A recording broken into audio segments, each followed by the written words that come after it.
Assalamualaikum warahmatullahi wabarakatuh. Perkenalkan, nama saya Kamaluddin Mantasa, SIP MHOM dengan NIDN 0919048303. Saya adalah salah satu dosen di Fakultas Ilmu Sosial dan Ilmu Politik, tepatnya pada program studi Perpustakaan dan Sains Informasi di Universitas Islam Makassar. Kesempatan ini saya akan menerapkan mata kuliah yang saya ampu pada program studi S1 Perpustakaan, yaitu mata kuliah Sistem Layanan Perpustakaan dan Informasi. Adapun mata kuliah ini berada pada semester 5 dengan bobot sebanyak 3 SKS. Adapun deskripsi mata kuliah ini adalah mata kuliah Sistem Layanan Perpustakaan ini merupakan salah satu mata kuliah dalam program studi ilmu perpustakaan yang mempunyai tujuan untuk memberikan pengetahuan mengenai segala sesuatu atau aspek yang mempunyai kaitan dengan kegiatan pelayanan dalam sebuah perpustakaan yang berorientasi pada pemustaka. Melalui mata kuliah ini, peserta perkuliahan akan mendapatkan kesempatan mengkaji berbagai sistem dan teori layanan perpustakaan serta cara pengaplikasiannya pada pengunjung perpustakaan atau pemustaka. Adapun capaian pembelajaran dari mata kuliah ini adalah mahasiswa mampu memahami dan menguraikan tentang teori dan fungsi layanan. Mahasiswa mampu memahami, menguraikan tentang tujuan serta peraturan layanan sirkulasi. Kemudian, mahasiswa mampu memahami dasar-dasar sistem layanan perpustakaan. Mahasiswa mampu memahami tentang kegiatan kerja dan jenis layanan perpustakaan. Kemudian, mahasiswa mampu memahami tentang layanan referensi. Mahasiswa mampu memahami sejarah layanan referensi. Kemudian mahasiswa mampu memahami tentang aspek etika layanan referensi. Kemudian mahasiswa mampu memahami tentang jenis-jenis layanan referensi. Materi ajar pada mata kuliah ini terdiri dari 5 sub bahasan dengan 14 kali pertemuan ditambah dengan UTS dan UAS. Berikut daftar materinya. Yang pertama, menguraikan tentang teori dan fungsi layanan. Yang kedua, menguraikan tentang tujuan serta peraturan layanan sirkulasi. Yang ketiga, memahami dasar-dasar sistem layanan perpustakaan. Yang keempat, memahami tentang kegiatan kerja dan jenis layanan perpustakaan. Yang kelima, memahami tentang layanan referensi. Yang keenam, memahami tentang promosi perpustakaan. Kemudian yang ketujuh, evaluasi terhadap sistem layanan prima di perpustakaan. Yang kedelapan, mendesain konsep layanan perpustakaan yang efektif. Metode pembelajaran yang saya gunakan dalam proses pembelajaran yaitu ada 3: ceramah, diskusi, dan pemberian tugas individu dalam kelompok. Adapun media pembelajaran yang sering saya gunakan yaitu Google Classroom sebagai media kelas untuk memfasilitasi materi dan tugas mahasiswa. Yang kedua, Google Meet. Yang ketiga, Zoom Meeting. Yang keempat, Google Form sebagai media untuk evaluasi pembelajaran seperti ujian. Berikut saya tampilkan proses pembelajaran yang saya lakukan pada sistem layanan perpustakaan dan informasi. Yang saya lakukan menggunakan metode ceramah dan tanya jawab atau diskusi. Ya. Assalamualaikum warahmatullahi wabarakatuh. Waalaikumsalam warahmatullahi wabarakatuh. Dan selamat siang. Siang, Pak. Alhamdulillah, hari ini kita sudah masuk kuliahan. Sebelum kita masuk perkuliahan hari ini, siapa yang dapat memimpin doa terlebih dahulu di kelas ini? Coba. Baik, silahkan deh. Sebelum Sebelum kita memulai perkuliahan kita pada yang ini, mari kita sejenak berdoa sesuai keyakinan masing-masing. Doa dimulai.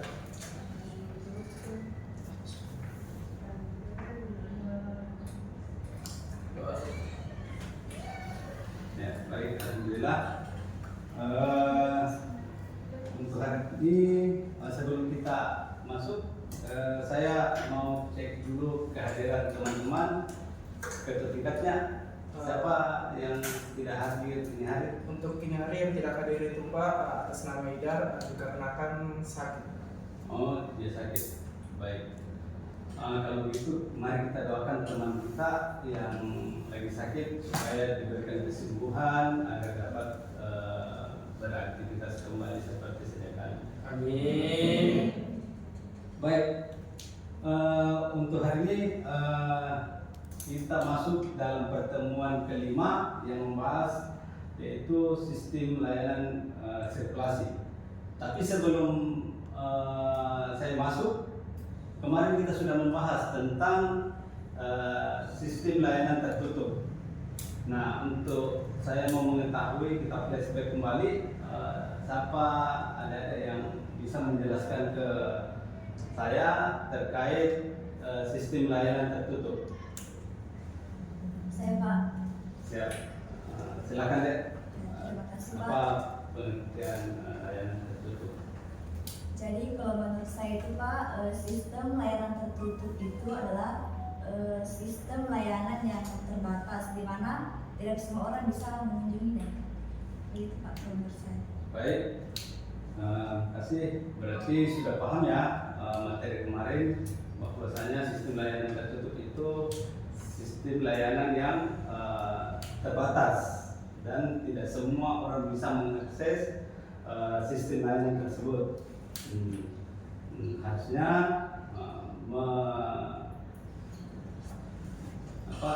seharusnya sistem layanan tertutup itu diakses oleh pustakawan yang ada di perpustakaan. Baik, untuk hari ini kita masuk di sistem layanan sirkulasi. Nah, di sistem layanan sirkulasi ini adalah sistem yang mengatur seluruh kegiatan pinjam meminjam bahan pustaka antar perpustakaan dengan pemustaka. Layanan ini merupakan salah satu bentuk layanan langsung kepada pemustaka. Jadi salah satu bentuk layanan. Kemarin kan kita sudah bahas layanan tertutup. Jadi ini salah satu bentuk layanan terbuka yang memberikan dengan akses fisik terhadap koleksi perpustakaan. Jadi ada interaksi antara pemustaka dengan pustakawan yang ada di perpustakaan terkait untuk layanan sirkulasi. Kemudian sistem layanan sirkulasi itu ada terbagi beberapa bagian, yaitu peminjaman koleksi, pengembalian koleksi, kemudian perpanjangan masa pinjam, kemudian pemesanan referensi bahan pustaka. Yang terakhir adalah penanganan denda dan sanksi. Jadi ini adalah sistem layanan sirkulasi. Jadi di sistem layanan sirkulasi itu peminjaman koleksi dilakukan pemustaka langsung datang ke perpustakaan dan mencari langsung ke rak untuk dipinjamkan. Tapi sebelum masuk ke rak, kita ada namanya penulisan melalui OPAK. Jadi kita ke OPAK dulu mencari katalognya, mencari judul berdasarkan katalog. Jadi kalau sudah kita dapat nomor kelasnya berdasarkan katalog, itu kita sudah bisa mencari di rak. Nah, kalau sudah kita dapatkan di rak, nanti kita ke bagian pustaka untuk melakukan peminjaman. Nah, kemudian kalau pengembalian koleksi itu kebalikan dari peminjaman. Jadi kalau pengembalian itu setelah kita meminjam dengan jangka waktu yang sudah ditentukan, itu kita bisa langsung kembalikan di pustakawan atau bagian layanan sirkulasi. Biasanya layanan sirkulasi itu ujung tombak dari perpustakaan. Kenapa saya bilang ujung tombak? Karena dia paling terdepan di perpustakaan. Jadi ketika kita masuk di perpustakaan, paling pertama yang kita dapat adalah layanan sirkulasi. Kemudian perpanjangan masa pinjam. Kalau perpanjangan masa pinjam itu memang ada setiap perpustakaan mengatur masa perpanjangan perpinjaman. Ada biasanya bisa diperpanjang sampai 2 sampai 3 kali, tergantung perpustakaan tersebut. Nah, kemudian pemasaran referensi bahan pemesanan referensi bahan pustaka. Jadi kalau misalkan ini kan adik-adik di sini jumlahnya adalah 14 orang. Nah, kalau buku yang ada di perpustakaan itu cuma 5, berarti ada sekitar 9 orang yang tidak bisa memiliki atau meminjam buku tersebut karena sudah terpinjam oleh 5 orang. Makanya yang 9 orang ini itu dapat melakukan pemesanan di perpustakaan, supaya kalau ketika yang 5 ini sudah mau berpanjang, itu sudah tidak bisa lagi karena temannya mau pakai. Itu di perpustakaan akan dilakukan. Manajemen keanggotaan perpustakaan. Jadi di layanan sirkulasi itu juga tempatnya pendaftaran keanggotaan. Jadi keanggotaan perpustakaan itu di tempat layanan sirkulasi. Sebelum saya pindah ke slide berikutnya, saya mau terlebih dahulu bertanya, siapa yang berhak meminjam koleksi di perpustakaan? Siapa? Ya, silakan ya. Orang yang berhak meminjam di perpustakaan itu adalah orang yang memiliki kartu anggota perpustakaan yang aktif, dan sedangkan yang tidak aktif lebih baiknya diperpanjang seperti itu. Baik, betul sekali. Jadi yang berhak meminjam koleksi di perpustakaan adalah mereka yang pemustaka yang memiliki kartu anggota yang aktif. Dan kalau misalkan kartu anggotanya sudah tidak aktif, maka harus wajib dia perpanjang untuk melakukan peminjaman koleksi di perpustakaan. Nah, baik, saya kembali ke slide berikutnya. Adapun fungsi dan tujuan sistem layanan sirkulasi. Jadi ada beberapa fungsi utama dan tujuan utama sirkulasi. Yang pertama, fungsi utama yaitu mendukung kelancaran akses informasi bagi pemustaka. Yang kedua, mengelola sirkulasi bahan pustaka secara aktif dan efisien. Yang ketiga, menjaga ketertiban administrasi dan keakuratan data koleksi. Kemudian yang keempat, memonitor dan mengevaluasi penggunaan koleksi secara statistik. Kemudian yang kelima, mengatur pengembalian dan keterlambatan koleksi untuk menjamin keadilan peminjaman. Nah, itu adalah fungsi utama. Nah, kemudian ada pun tujuan utama dari layanan sirkulasi sendiri, yaitu meningkatkan efisiensi pengelolaan koleksi. Yang kedua, memberikan kepuasan layanan kepada pemustaka. Yang ketiga, menyediakan data pengguna koleksi untuk evaluasi pengembangan koleksi. Yang keempat, mengurangi kehilangan atau kerusakan bahan pustaka. Jadi ini tujuannya. Nah, kalau ini tujuan layanan sirkulasi tidak terpenuhi, maka perpustakaan akan mengalami tidak kestabilan dalam sistem layanan. Baik, saya lanjut di slide berikutnya. Ada jenis-jenis layanan sirkulasi. Nah, di sini ada 5 jenis layanan sirkulasi, yaitu peminjaman, pengembalian, perpanjangan, reservasi, pemesanan, sanksi keterlambatan. Nah, di sanksi keterlambatan ini ada aturan yang diberlakukan dari setiap perpustakaan. Misalkan sanksi keterlambatan. Misalkan kalau kita pinjam buku di perpustakaan 3, itu kalau dalam waktu 14 hari aturannya tidak dikembalikan, maka dikenakan sanksi denda. Nah, biasanya sanksi denda itu di perpustakaan berbeda-beda. Ada memberikan sanksi 500 per buku per hari, dan ada juga yang sampai Rp1.000 per buku per hari. Nah, itu pasti tentunya kalau kita melihat nominal 500 itu atau 1.000 itu kecil.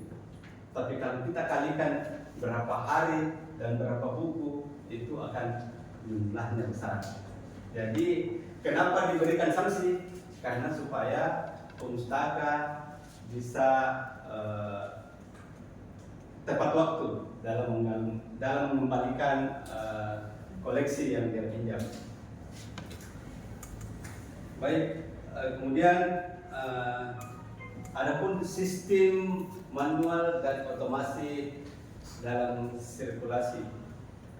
Nah, kalau di sini sistem manual yaitu sistem ini biasanya digunakan pada perpustakaan kecil atau perpustakaan sekolah dasar. Jadi kalau sistem manual sekarang sudah tidak dipakai lagi oleh perpustakaan besar. Tapi sistem manual ini dipakai biasanya, contoh di perpustakaan desa juga itu belum memakai sistem otomasi, tapi masih menggunakan sistem manual untuk pencatatan buku, peminjaman maupun keanggotaan, itu masih melakukan manual, mencatat di kertas atau di buku. Nah, kemudian adapun kelebihannya mudah diimplementasikan tanpa perlu teknologi kalau manual. Kekurangannya rentan kesalahan pencatatan. Tentu pastinya lambat juga untuk penelusurannya. Beda dengan sistem otomasi. Sistem otomatis, perpustakaan modern mempunyai umumnya telah menetapkan sistem otomatis berbasis komputer dengan perangkat lunak seperti Slim InSlide.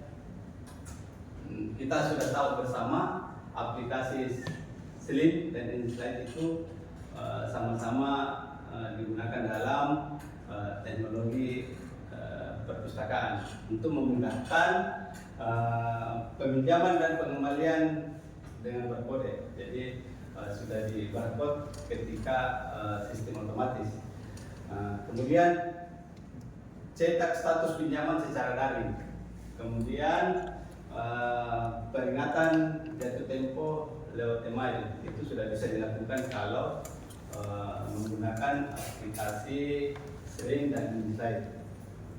Nah, sebelum kita lanjut, ada yang mau bertanya? Saya Pak, Silakan ya. apa manfaat layanan sirkulasi Pak? Baik, sebelum saya menjawab pertanyaannya, Saya persilahkan dulu teman-teman untuk siapa yang bisa bantu menjawab. Mungkin saya bisa bantu Pak. Jadi sepengetahuan saya itu yang saya ketahui itu yang pertama memastikan koleksi digunakan secara optimal Pak. Yang kedua itu mengontrol pergerakan bahan pustaka. Dan ketiga itu memberikan statistika peminjaman untuk pengembalian keputusan. Dan keempat itu membantu perencanaan pembangunan koleksi. Ya. Jadi ada 4 dari sistem otomatis perpustakaan, yaitu salah satunya meningkatkan atau mendeteksi statistik peminjaman di perpustakaan, dan itu dapat mengembangkan persoalan-persoalan yang ada di perpustakaan agar bisa dapat kita ketahui berapa jumlah pemustaka yang meminjam buku di perpustakaan dan berapa jumlah pemustaka yang cuma berada di perpustakaan dan dia tidak meminjam. Itu fungsinya. Nah, kemudian saya lanjut ke slide berikutnya ya. Kemudian slide berikutnya itu prosedur layanan sirkulasi. Di prosedur layanan sirkulasi ini terbagi atas 5: registrasi anggota, peminjaman, pengembalian, perpanjangan, dan reservasi. Nah, sama tadi yang saya sudah sampaikan sebelumnya bahwa registrasi anggota itu dilakukan di bagian layanan sirkulasi, di bagian depan perpustakaan. Disitulah kita meregistrasi kartu anggota perpustakaan kita. Baik kita mau memperpanjang ataukah mau membuat kartu anggota baru. Di situ di layanan. Nanti kita diberikan form biasanya untuk mengisi data-data pribadi kita untuk dijadikan kartu anggota. Nah, kemudian peminjaman biasanya pemustaka itu meminjam, biasanya tergantung perpustakaan itu biasa memberikan 3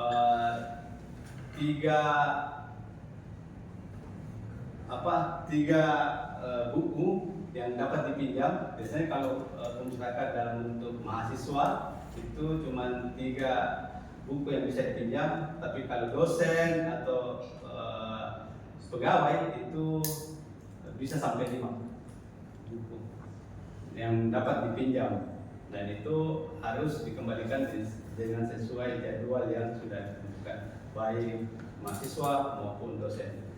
Nah, kemudian pengembalian itu setelah kita peminjaman masuk pada waktu yang sudah ditentukan, biasanya 14 hari kerja itu batas waktu peminjaman buku. Nah, kalau sudah lewat dari itu maka akan diberikan sanksi. Nah, sanksinya itu berupa denda. Nah, apabila buku itu hilang, maka kita harus menggantinya. Biasanya diganti dengan buku yang sama. Karena kapan kalau diganti dengan uang, koleksi itu akan habis. Jadi biasanya petugas perpustakaan itu meminta mengganti dengan buku yang sama, judul dan buku yang sama, supaya koleksi di perpustakaan itu tetap terjaga. Kemudian perpanjangan kartu anggota. Ini perpanjangan juga, perpanjangan buku ini itu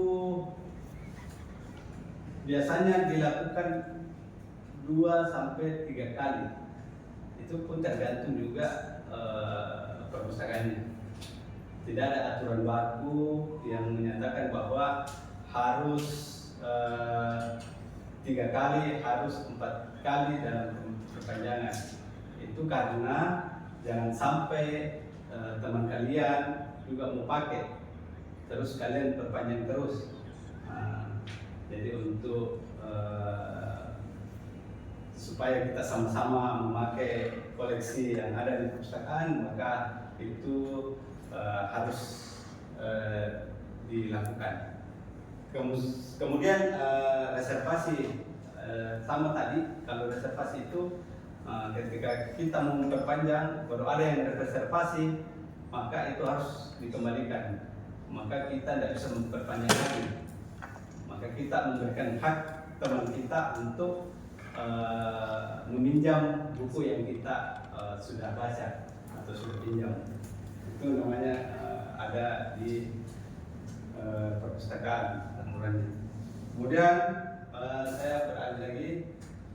Kemudian kebijakan umum dalam layanan sirkulasi. Nah, di kebijakan umum ini itu tadi kita bisa lihat sekarang di sini. Lama waktu pinjam misalnya 7 hari atau 14 hari. Ini satu kali peminjaman itu biasanya waktu yang ditentukan itu adalah 7 sampai 14 hari. Tergantung perpustakaan yang kita tempati pinjam. Kemudian jumlah maksimal buku, misalkan 3 buku untuk mahasiswa, 5 untuk dosen. Itu saya bilang 3 untuk mahasiswa, 5 untuk dosen.